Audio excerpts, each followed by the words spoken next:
ಆಚಿ ಮಸಾಲ. ಎಂತ ಅಡಿಗೆಯ ರುಚಿಯಾಗೋ ರಹಸ್ಯವು 20 ರೂಪಾಯಿ. ಚಿತ್ರದುರ್ಗದ ರೇಣುಕಾಸ್ವಾಮಿ ಕೊಲೆ ಪ್ರಕರಣಕ್ಕೆ ಸಂಬಂಧಪಟ್ಟಂತೆ ಮಾಫಿ ಸಾಕ್ಷಿಯಾಗಿ ಪರಿಗಣಿಸುವುದಕ್ಕೆ ಪ್ರದೋಷ್ ಅರ್ಜಿಯನ್ನ ಸಲ್ಲಿಕೆ ಮಾಡಿರೋದು ಗೊತ್ತು. ಈಗ ಆರೋಪಿ ಪ್ರದೋಷ್ ಸ್ವಯಂ ಪ್ರೇರಿತವಾಗಿ ಅರ್ಜಿಯನ್ನ ಸಲ್ಲಿಕೆ ಮಾಡಿರೋದ್ರಿಂದ ಪ್ರದೋಷ್ ಸ್ವಯಂ ಪ್ರೇರಿತನಾಗಿನೇ ಸಲ್ಲಿಸಿದ್ದಾನ ಅನ್ನುವಂಥ ಪ್ರಶ್ನೆ ಈಗ ಮೂಡ್ತಾ ಇದೆ. ಖಾತರಿಯನ್ನು ಪಡಿಸಿಕೊಳ್ಳೋದಕ್ಕೆ ಸಿಟಿ ಸಿವಿಲ್ ಕೋರ್ಟ್ ಈಗ ಬಯಸಿದೆ. 59ನೇ ಸಿಟಿ ಸಿವಿಲ್ ಮತ್ತು ಸತ್ರ ನ್ಯಾಯಾಲಯ ಅರ್ಜಿಯನ್ನ ಜೈಲಿನಲ್ಲಿರುವಂತಹ ಪ್ರದೋಷ್ಗೆ ತಲುಪಿಸುವಂತೆ ನಿರ್ದೇಶನವನ್ನ ಕೊಟ್ಟಿದೆ. ಪರಪ್ಪನ ಅಗ್ರಹಾರ ಜೈಲು ಅಧಿಕಾರಿಗಳಿಗೆ ಈ ರೀತಿಯಾಗಿ ನಿರ್ದೇಶನ ಕೊಟ್ಟಿದೆ. ಇವತ್ತು ಪ್ರದೋಷ್ ಅರ್ಜಿ ವಿಚಾರಣೆ ಕೋರ್ಟ್ನಲ್ಲಿ ನಡೆಯುತ್ತೆ. ನ್ಯಾಯಾಧೀಶೆ ಸುಜಾತ ಎಂ ಸಾಂಬ್ರಾಣಿ ವಿಚಾರಣೆಯನ್ನ ಮಾಡ್ತಾರೆ. ಕ್ಷಮಾಪಣೆಯನ್ನ ನೀಡೋದಕ್ಕೆ ಮತ್ತು ಮಾಫಿ ಸಾಕ್ಷಿಯಾಗಿ ಪರಿಗಣಿಸೋದಕ್ಕೆ ಕೋರಿ 14ನೇ ಆರೋಪಿ ಪ್ರದೋಷ್ ರಾವ್ ಸ್ವಯಂ ಪ್ರೇರಿತವಾಗಿ ಅರ್ಜಿಯನ್ನ ಸಲ್ಲಿಕೆ ಮಾಡಿದ್ರು. ಇದನ್ನ ಆತ ಸ್ವಯಂ ಪ್ರೇರಿತನಾಗಿನೇ ಸಲ್ಲಿಸಿದ್ದಾನ ಅಥವಾ ಇದರ ಹಿಂದೆ ಏನಾದ್ರೂ ತಂತ್ರಗಳಿದೆಯಾ, ಏನು ಎತ್ತ ಎಲ್ಲವನ್ನ ಕೂಡ ಇದೀಗ ಕನ್ಫರ್ಮ್ ಮಾಡಿಕೊಳ್ಳುವಂತಹ ನಿಟ್ಟಿನಲ್ಲಿ ಬೆಂಗಳೂರಿನ 59ನೇ ಸಿಟಿ ಸಿವಿಲ್ ಮತ್ತು ಸತ್ರ ನ್ಯಾಯಾಲಯವು ಅರ್ಜಿಯನ್ನ ಜೈಲಿನಲ್ಲಿರುವಂತಹ ಪ್ರದೋಷ್ಗೆ ತಲುಪಿಸಿ ಅನ್ನೋದಾಗಿ ಒಂದು ಸೂಚನೆಯನ್ನ ಕೊಟ್ಟಿದ್ದಾರೆ. ಪರಪ್ಪನ ಅಗ್ರಹಾರ ಜೈಲು ಅಧಿಕಾರಿಗಳಿಗೆ ಈ ರೀತಿಯಾದಂತಹ ನಿರ್ದೇಶನ ನೀಡಲಾಗಿದೆ. ಇವತ್ತು ಪ್ರದೋಷ್ ಸಲ್ಲಿಸಿರುವಂತಹ ಅರ್ಜಿ ನ್ಯಾಯಾಲಯದಲ್ಲಿ ನಡೆಯುತ್ತೆ, ಅಂದ್ರೆ ವಿಚಾರಣೆ ನಡೆಯುತ್ತೆ. ವಿಚಾರಣೆ ನಡೆದಂತ ಸಂದರ್ಭದಲ್ಲಿ ಅವರು ಯಾವ ರೀತಿಯಾಗಿ ಉಲ್ಲೇಖವನ್ನ ಮಾಡಿದ್ರು, ಅದಕ್ಕೂ ಏನಾದರೂ ಸಂಬಂಧ ಇದೆಯಾ, ರೇಣುಕಾಸ್ವಾಮಿ ಕೊಲೆ ಪ್ರಕರಣಕ್ಕೆ ಸಂಬಂಧಪಟ್ಟಂತೆ ವಿಚಾರಣೆ ಯಾವ ರೀತಿಯಾಗಿ ನಡೆಯುತ್ತೆ ಅಂತ ಹೇಳಿ ಕಾದು ನೋಡಬೇಕಿದೆ.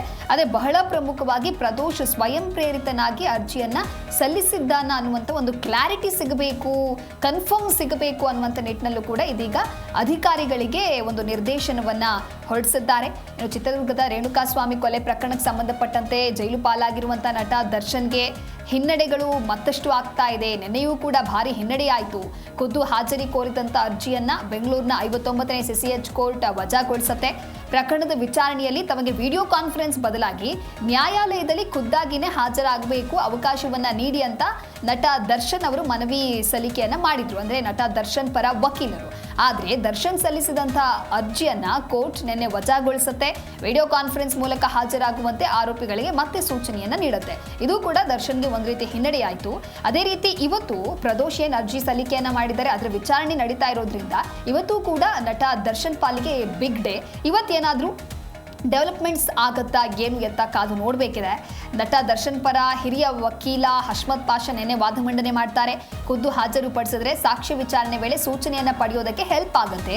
ವಿಡಿಯೋ ಕಾನ್ಫರೆನ್ಸ್ನಲ್ಲಿ ಮಾತನಾಡೋದಕ್ಕೆ ಹೆಡ್ಫೋನ್ ವ್ಯವಸ್ಥೆ ಇಲ್ಲ, ಹೀಗಾಗಿ ಖುದ್ದು ಹಾಜರಿಗೆ ಆದೇಶ ನೀಡಬೇಕು ಅಂತ ಹೇಳಿ ಮನವಿಯನ್ನ ಮಾಡಿದ್ರು. ಆದ್ರೆ ಇದಕ್ಕೆ ಎಸ್ಪಿಪಿ ಪ್ರಸನ್ನ ಕುಮಾರ್ ತೀವ್ರವಾದಂತ ಆಕ್ಷೇಪವನ್ನ ವ್ಯಕ್ತಪಡಿಸ್ತಾರೆ.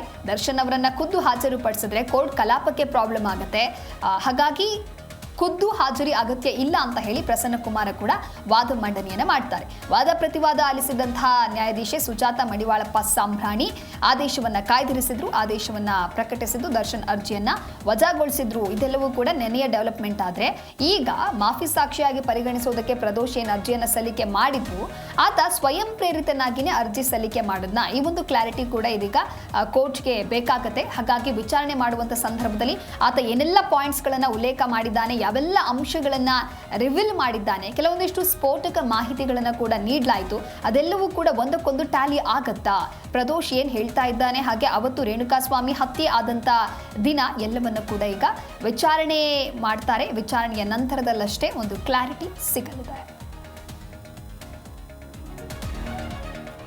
ಚಿತ್ರದುರ್ಗದ ರೇಣುಕಾಸ್ವಾಮಿ ಕೊಲೆ ಪ್ರಕರಣಕ್ಕೆ ಸಂಬಂಧಪಟ್ಟಂತೆ ಯಾವಾಗ ಪ್ರದೋಷ್ ಅವತ್ತಿನ ದಿನ ಏನು ಆಯಿತು ಅದೆಲ್ಲವನ್ನ ಕೂಡ ತಾನು ತಿಳಿಸ್ತೇನೆ, ಮಾಫಿ ಸಾಕ್ಷಿ ಅನ್ನೋದಾಗಿ ಏನು ಉಲ್ಲೇಖವನ್ನ ಮಾಡ್ತಾರೆ, ಅದಾದ ನಂತರದಲ್ಲೂ ಕೂಡ ನಟ ದರ್ಶನ್ ಅದನ್ನು ಕನ್ಸಿಡರ್ ಮಾಡೋದಕ್ಕಾಗೋದಿಲ್ಲ ಅಂತ ಹೇಳಿ ಕೋರ್ಟ್ ಮೆಟ್ಟಿಲೇ ಇರ್ತಾರೆ.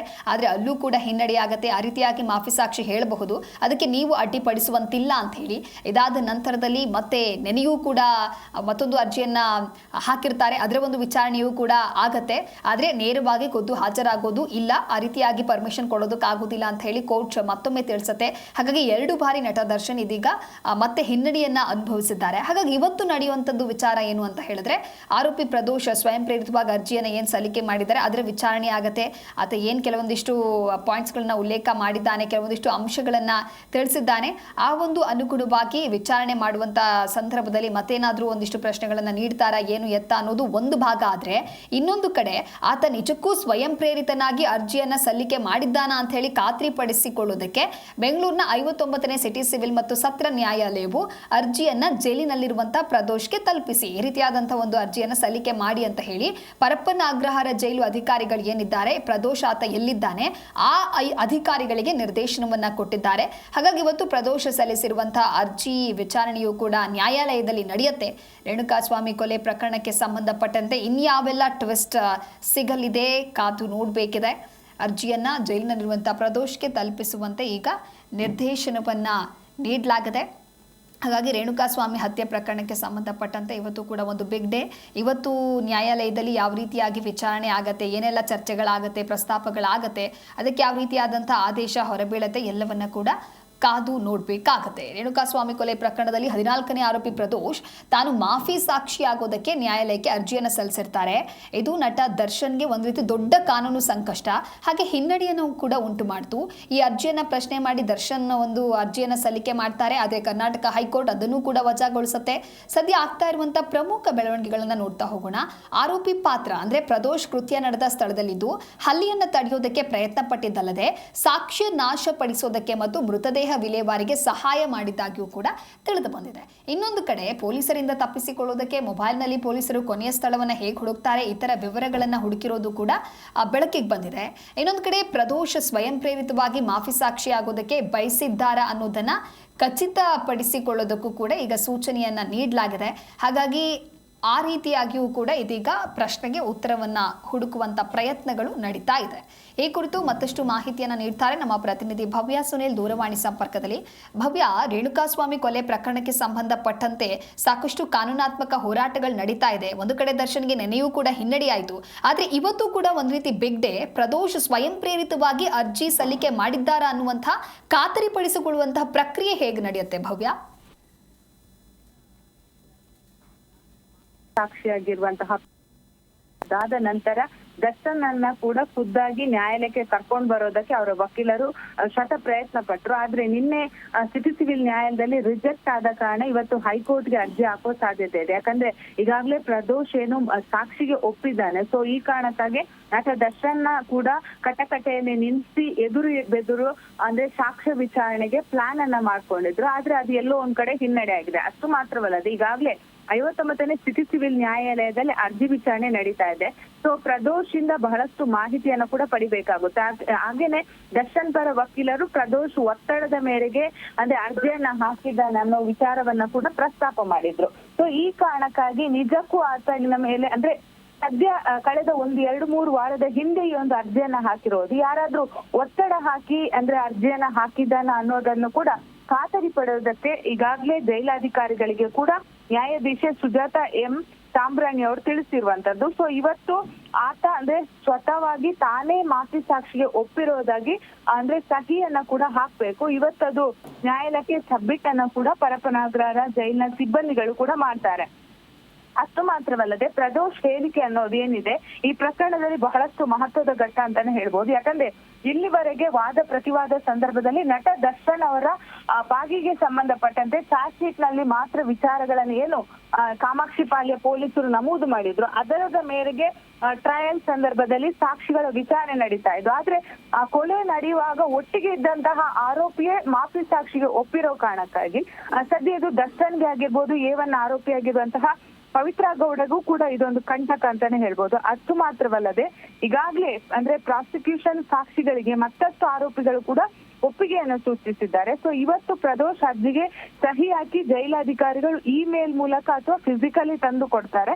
ತದನಂತರ ಕೋರ್ಟ್ ಯಾವ ರೀತಿ ನಿರ್ದೇಶನ ನೀಡುತ್ತೆ, ಯಾಕಂದ್ರೆ ಕೋರ್ಟ್ನ ಎದುರು ಕೂಡ ಆತ ಕೆಲವೊಂದು ಮಾಫಿ ಸಾಕ್ಷಿಗೆ ಸಂಬಂಧಪಟ್ಟಂತೆ ಸಾಕ್ಷಿಗಳನ್ನ ನುಡಿಬೇಕಾಗುತ್ತೆ. ಆದ್ರೆ ಹೈಕೋರ್ಟ್ಗೆ ಈಗಾಗಲೇ ನಟ ದರ್ಶನ್ ಅವರು ಅಂದ್ರೆ ಅರ್ಜಿಯನ್ನ ಹಾಕೋದಕ್ಕೆ ರೆಡಿ ಮಾಡಿದ್ದಾರೆ. ಯಾಕಂದ್ರೆ ಆತ ಹೇಳುವಂತಹ ಮಾಫಿ ಸಾಕ್ಷಿ ಒತ್ತಡದ ಮೇರೆಗೆ ಆತ ಹೇಳ್ತಾ ಇದ್ದಾನೆ, ಯಾರೋ ಹಿಂದೆಯಿಂದ ಕುಮ್ಮಕ್ಕು ಕೊಡ್ತಾ ಇದ್ದಾರೆ. ಈ ಪ್ರಕರಣದಲ್ಲಿ ನಟ ದರ್ಶನ್ ಅನ್ನ ಸಿಲುಕಿಸಿ ಹಾಕಿಸೋದಕ್ಕೆ ಪ್ರಯತ್ನ ನಡೀತಾ ಇದೆ ಅನ್ನೋದು ಈಗಾಗಲೇ ನಟ ದರ್ಶನ್ ಪರ ವಕೀಲರ ವಾದವಾಗಿರುವಂತದ್ದು. ಆದ್ರೆ ಒಂದು ವೇಳೆ ಆತ ಸಹಿ ಹಾಕಿದ್ರೆ ಪ್ರದೋಷ್ ಇವತ್ತು ನ್ಯಾಯಾಲಯದಲ್ಲಿ ಪ್ರದೋಷ್ನ ಹೇಳಿಕೆಯನ್ನ ಕೂಡ ದಾಖಲಿಸ್ತಾರೆ. ಸೊ ಈ ಸಂದರ್ಭದಲ್ಲಿ ಟ್ರಯಲ್ಗೆ ಮತ್ತಷ್ಟು ಸಾಕ್ಷ್ಯ ಅನ್ನೋದು ಬಹಳಷ್ಟು ಬಲವಾಗಿ ಸಿಕ್ಕಂಗಾಗುತ್ತೆ. ಸೊ ಇದು ದರ್ಶನ್ ಕೇಸ್ ಆದಷ್ಟು ಬೇಗ ಮುಗಿಸ್ಬೇಕಂತ ಸುಪ್ರೀಂ ಕೋರ್ಟ್ ಕೂಡ ಸೂಚನೆ ಕೊಟ್ಟಿರುವಂತದ್ದು.